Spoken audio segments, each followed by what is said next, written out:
Torture has been a controversial issue lately, largely due to its increased prevalence in the media. While there is a debate whether torture is legally and morally something that is acceptable, there is still some confusion about laws and regulations on torture and how the United States torture policy relates to international policy. There are many international laws on torture. The Convention Against Torture and Other Forms of Cruel, Inhuman, or Degrading Treatment of Punishment was adopted by the United Nations in 1984 and was officially implemented as international law in 1987 after it had been ratified by 20 states. The United States ratified the convention on October 21, 1994.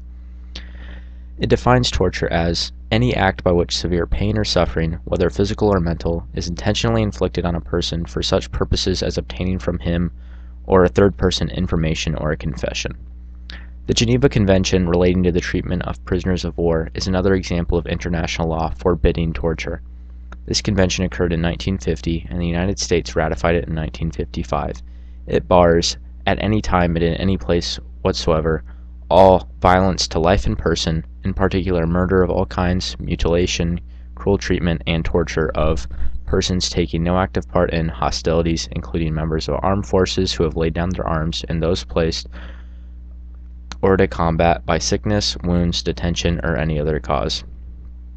Yet another is the Universal Declaration of Human Rights, a declaration ratified by a group of people, including then First Lady Eleanor Roosevelt.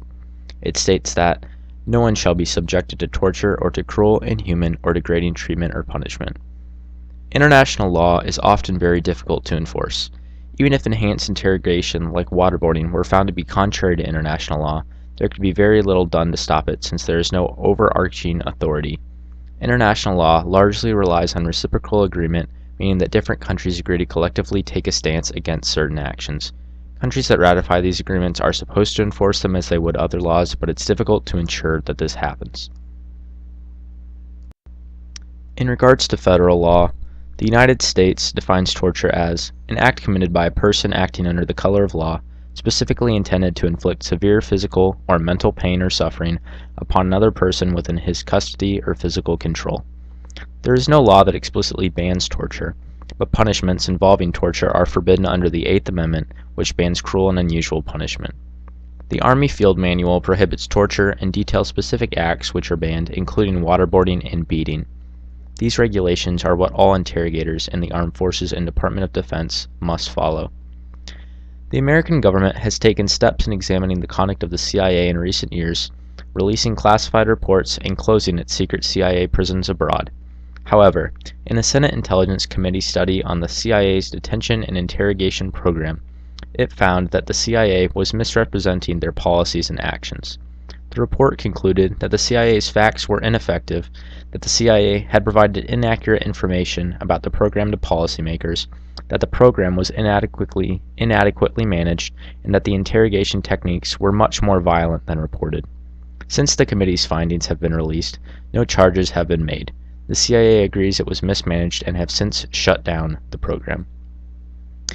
With all these laws in place internationally and here in the States, clearly torture is something that is considered to be terribly wrong and inhumane. The big debate that is raging is whether or not waterboarding, hypothermia, stress positions, abdomen strikes, and other forms of interrogation constitutes torture. Christopher Hitchens underwent one such form of this, waterboarding, and could only stand the treatment for a few seconds before he opted out. He proclaims in his article, "Believe Me, It's Torture," in Vanity Fair, that if waterboarding does not constitute torture, then there is no such thing as torture. Others disagree with him, claiming that these forms of interrogation are not torture and are a necessary evil in order to obtain information that could save American lives.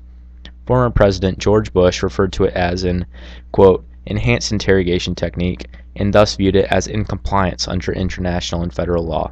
Additionally, White House officials argue that members of Al-Qaeda, the Taliban, and other suspected terrorists do not qualify as lawful enemy combatants and therefore are not accorded rights under the Geneva Conventions, the internationally accepted rules on conduct during wartime that govern the treatment of detainees, among other things.